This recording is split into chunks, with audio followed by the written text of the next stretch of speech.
And we're here today to talk to you about kiddos and the state of the world when everything seems up in the air. Tanya and I are both child psychologists and we're moms. We've got 5 kids between the two of us. And I'm thinking our kids are ranging from 17 all the way down to the 6. youngest, 6.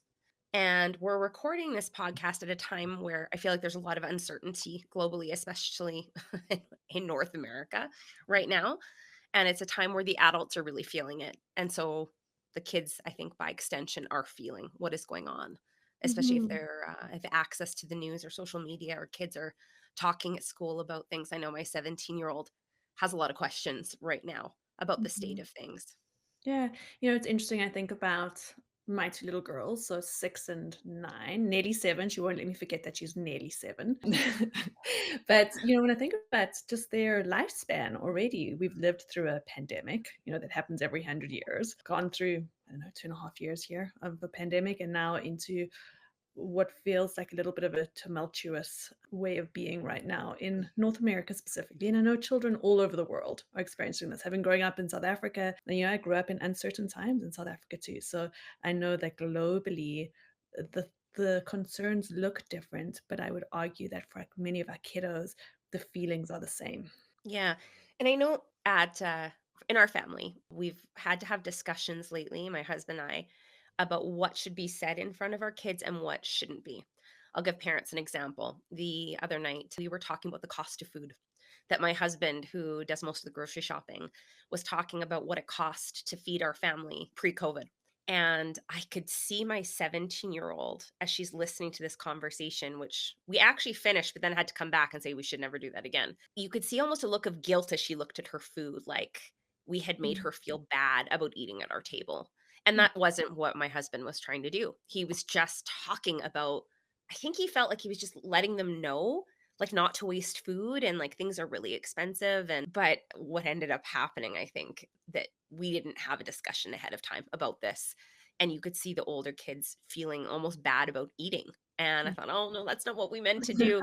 We have these really good intentions, right, of talking about when things are really hard, and economics is one of them for many families right now. But there are things I think that we have to be, I think, intentional about and how we introduce things to our kids. And we had to say, like, we can never have a discussion about the cost of food at the dinner table like that again, because it just created so much angst for our kids. And I think that's such a beautiful place to start. I think knowing our children and what creates angst is so important. Tammy, your specialization is anxiety and trauma specifically. Those are two areas that I know you love and you've gone so deeply Mm. into it. Let's start there. When our children are living in an uncertain world, what do we want them to remember? What do we want them to know? I think the first thing we want to think about is just acknowledging that it's really hard for everyone. And we normalize that it's not just hard for them, it's hard for us when we don't know what's about to happen next. And I think that is the what we're dealing with when we're talking about uncertainty. And that is often the cause of anxiety, is when there's an uncertain outcome. We don't Mm, know what's going to happen next. We don't know, and it could be for some families it's like where their next paycheck is coming from, or getting food on the table, or where their investments are going. Like for adults, we just don't know if people are going to have a job. So not knowing is really hard. And so for me, validating that it's scary when we're not sure what happens next. And what I would do with my kids is talk about not maybe what's happening at this moment, but a time when we were younger where we weren't sure what's going to happen next. And I know, Tanya, you've traveled too. And I talk about when I moved to the United States for graduate school. That's a normal one I talk about with my kids. When mm, I wasn't sure if I was going to make friends. I didn't know if I'd find the right apartment, or if I'd like the food, or whatever that is, not being sure. And then opening the door to those feelings of uncertainty. Is there something you feel not sure about right now, without necessarily going to the jugular of being like the state of the world, or yeah, political things. Is beautiful. just leading by example first, to say we all feel this way, and here's a time when I was younger I felt this way. Have you felt this way at Oh, around this time? to tell me what I find so powerful about that is, like you said, it's not this like direct conversation with our kids, which is often too much for them because then they back Mm, away. It's relating to something when you were younger. But the other thing that I'm hearing there very strongly is that you're also not jumping into sugarcoating. So it's not like, oh, there was a time when mom traveled and she went to go live in a different country, but then everything turned out okay. And that may come later. You may tell the rest of that story later. But I'm also hearing that you're not quickly jumping to sugarcoating. No, because at the end of the day, I think we all understand that no one knows what's about to happen next. We don't. We didn't know with COVID either. And it's okay not to know. And it's okay to feel anxious about that. And I think it's a collective unity of saying, the whole family feels this way.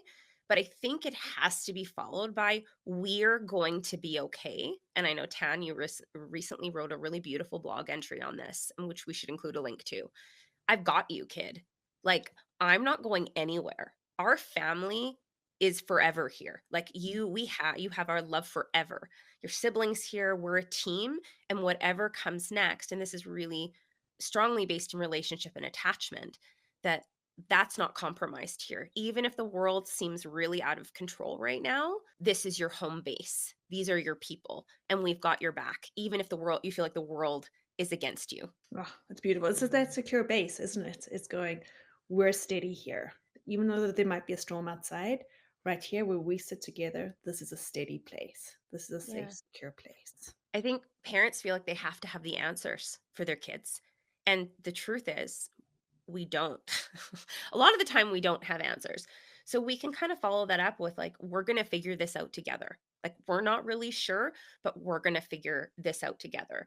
And, but the love is not going anywhere. Mm. Like, this relationship's not going anywhere, even if we're not sure what's going to happen next. And this is where I love family movie nights with my kids. Like, we love our Disney and we love our Pixar. And even my 17-year-old just loves watching Disney movies with us. And so I was thinking about some of my favorite movies, and some of these I really drew on during COVID when things were uncertain. We didn't know what was going to happen. I really love Frozen 2. Like, literally, there is a scene with Olaf where he talks about what we can control and what we can't control, and he's with these kids. And there's a song in there called The Next Right Thing. Like, when Anna isn't sure she thinks her sister has died and she doesn't, Olaf has disappeared and she doesn't know. And she talks about, like, what's the next right thing a family can do when they're not sure of what's about to happen. Another one my kids love that we really drew on was Moana. You know, and if you know the story of Moana, her island is running out of food. They're not sure where to go. And, she goes out on this quest to help her family. But really, the messaging there is you can be brave even when things aren't uncertain. But Oh, that's still she relies on relationships, though. Like, it's not like she's out there completely by herself. She's got her little mhm. sidekick, her little chickens with her. She finds what's his name? What's the The chicken's hero name? The Rock, Yeah. whoever plays The Rock and, Maui. Maui's in there. Like, in this journey, you have to rely on relationships in order to get through. You don't just do it Mm. by yourself. I'm trying to think another good one. Inside Out is a good one. Again, especially the Inside Out 2 lately, which talks about anxiety and how the other feelings have to kind of be there, Yeah. and all work together to overcome adversity, like not making, the star team or whatever, that kid was dealing with in that movie. And I think the other one we found, Finding Nemo, was another really great one. And, think of Dory's mantra, like, just keep swimming, and persistence, just keep moving, can be a really good one, even when things just feel kind of frantic. It's just like finding some purpose. Like, where do we find purpose with our family? And cultivating intentional, like, activities with our family in order just to keep things moving rather than just sitting there and just like, what's going to happen next? So, Yeah. I mean, I don't know about you, but I Yeah. tend to like to find things like that for my kids that create a discussion, but it's also Mm. fun and kind of lighthearted Yeah. with them. So Tim, and I think what I love about just your mention of the movies there is that with our children, if they're younger and as they get a little bit older, so your 17-year-old, that conversation is going to look different. But we Mhm. can talk about the movies without directly saying, oh, this is related to the chaos that we're feeling in our country right now. We can just talk about the movies and what's happening with the characters. And in doing that, it allows the kiddos to start to express how they're feeling inside, which is essentially how play therapy works. So you can do that with your kid and go, oh, look at her, she's feeling uncomfortable. Oh, just keep swimming. I love that.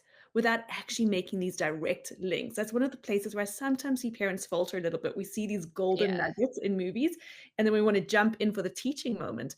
But then when we teach or that kids feel like we're teaching, it's like they switch off with us. I think it's important, and I know Tanya and I talk a lot about the brain, but we're going to say it again.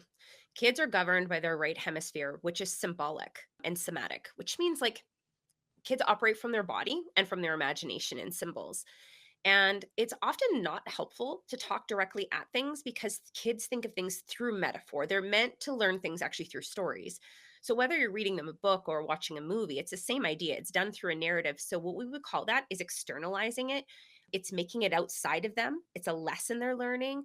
And kids naturally absorb those lessons without us having to say it's just like when you, which will actually we see in when therapists try to do this, kids just shut down, they move away from it. It's too much, it's too raw, it's too close.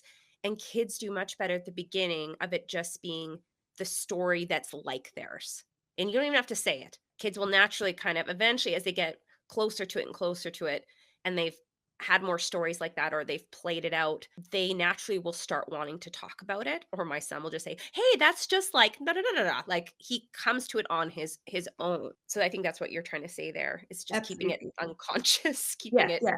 in Don't the right direct it. hemisphere. And then, just like Tammy saying, those little things, like, I love that, just keep swimming. I find that when we kind of have code to talk to kids during difficult moments, it's beautiful. So, okay, today's a tough day. Just keep swimming. Just keep swimming. We all know what we're talking about without having to have this like deep, intense conversation in that Yeah. moment. Yeah, I know just right now in our personal lives, again, I'm giving these narratives. I'm from a blended family, and my son this morning has a new baby sister. He's very excited about this, but there's a lot of uncertainty about what this means having another sibling. He already has four sisters. Now, this is, or sorry, he has three. Now, this is four, and he's the only boy. And that creates a little bit of angst for him. Naturally, kids, when they have a new sibling, it can be really good, but also really uncertain. And the one thing I learned about having gone through this with him now a few times is the more we create rituals that he loves that ground him, the better he does. So for instance, we found out this morning new baby sister is here. So super exciting. And you know what he defaulted to? It's Friday, we have to have a movie night. And I was like, we are going to have a movie night. Like it's the thing we do on Fridays in our house. We make these huge buckets of popcorn. We all sit on the couch. We take turns who gets to choose the movie, just going by age. And then we have five people. We switch through it. But like leaning into rituals that he has had in his life since he's been very, very young. And Mm, it's really quite simple, like a movie night. You don't think much of it, but it's that ritual and rhythm and routine that really soothes the lower parts of the brain that are so important, that creates like physical and psychological safety for kids. no, I So love it that. doesn't require a lot of money. Just like what are like traditions and routines and keep, and we see this with kids with trauma too. The more we have routines and predictability in a child's life, the more the nervous system is soothed. Those Mhm. really lower parts of the brain. Yeah. So I just know that for my kids during COVID, it was like what rituals, and if you maybe don't have any, so you start creating them, that it's something that we do at the same time every week or the same time every month. And I don't know if you have any ideas there, Yeah. but that's So just something. we one of my favorite definitions of ritual actually is that ritual is a safe container of belonging. So it's one of those things that you look back at years later and go, this is who my family is. This is what we did when I was growing up. And maybe I'm going to do the same things with my kiddos. So I think when everything feels so fragmented in the outside world, we come back to that safe container and go, this is where my heart can rest. This is where my nervous system can rest.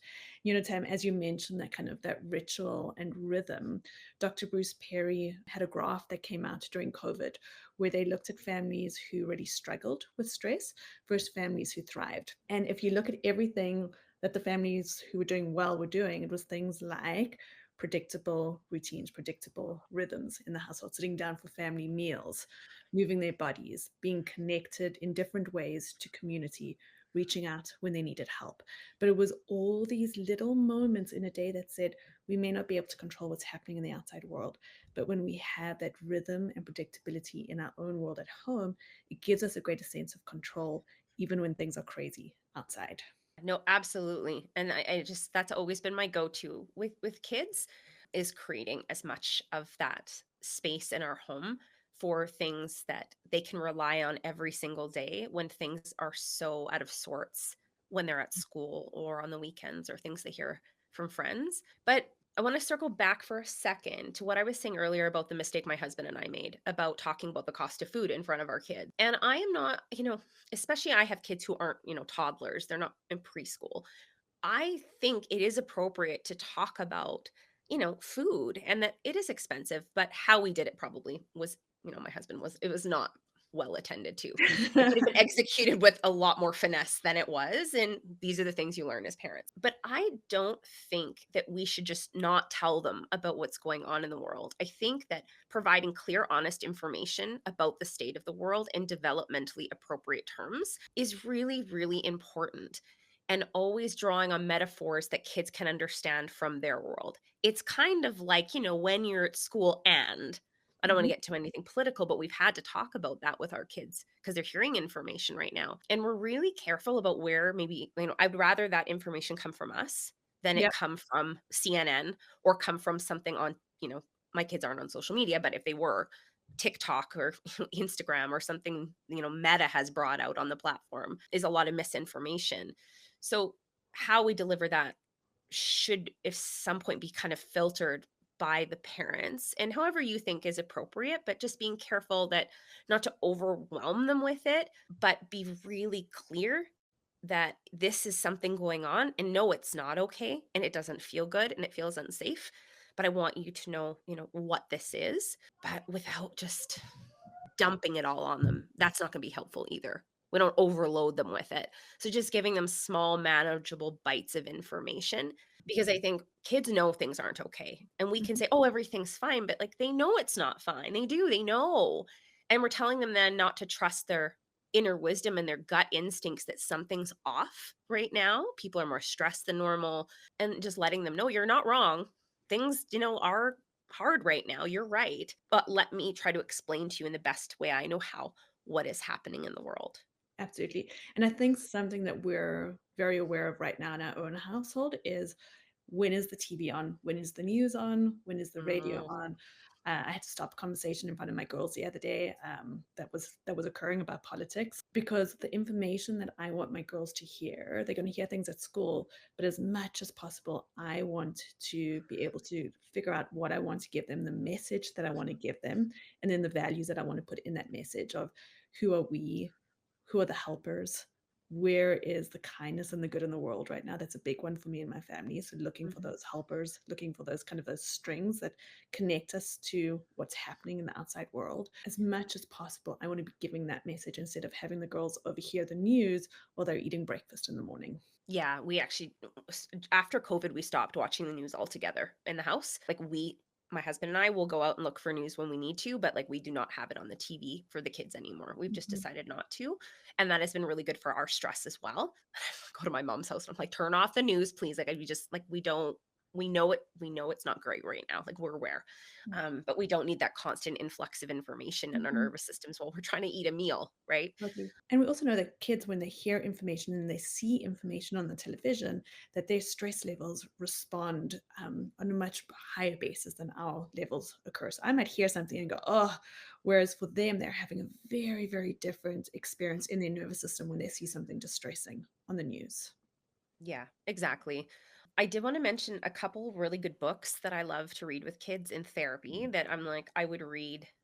You don't have to read books. Like, honestly, I like movies with my kids. They actually get really into it. But stories are great too. And some of it, like the first one, yes, it has to do with trauma. And I know, like, think of the wildfires in California. Like, a lot of people listening to this might have been through like a collective trauma. COVID was a collective trauma. But there's a really good book that I always used in therapy called A Terrible Thing Happened by Margaret Holmes. I really love that book. The Rabbit Listened by Corey Doerfeld is another good one for processing emotions when something goes wrong. And When Things Aren't Going Right, Go Left by it's Peter Reynolds and I don't know if it's oh my gosh, Colagavani.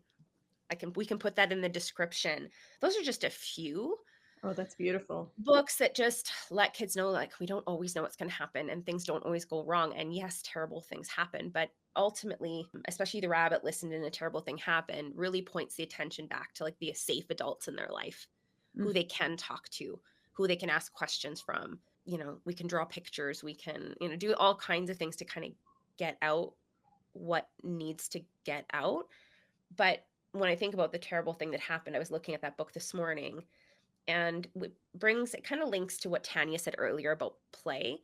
When there's a lot of uncertainty in the world and you have a child under the age of 10, one of the best ways they can mitigate the stress that's happening for them is to use child directed play to express the ambiguity and the futility and all of the yucky feelings that come out through imaginative child-led play. So you can sit there with them while they're doing it, but no, that's how children work through their fears and their uncertainty, and they develop mastery over situations they don't understand without it having to be us adults teaching something. That's how they really absorb those lessons, and it's done through the imagination, and it's mother nature's remedy to anxiety. Beautiful. So like the kids are going to do this. You're going to see this as a parent. There's things to look for. They'll do things like organizing play. They'll line things up. They'll put them in categories. You might see elements of good or bad where there's a good guy and then there's a bad guy. It's quite common when kids with anxiety to show death themes in their play. Sometimes it's very aggressive play that we're just like they're playing and killing things or decapitating things. Hiding things is another one we'll see with kids in their play.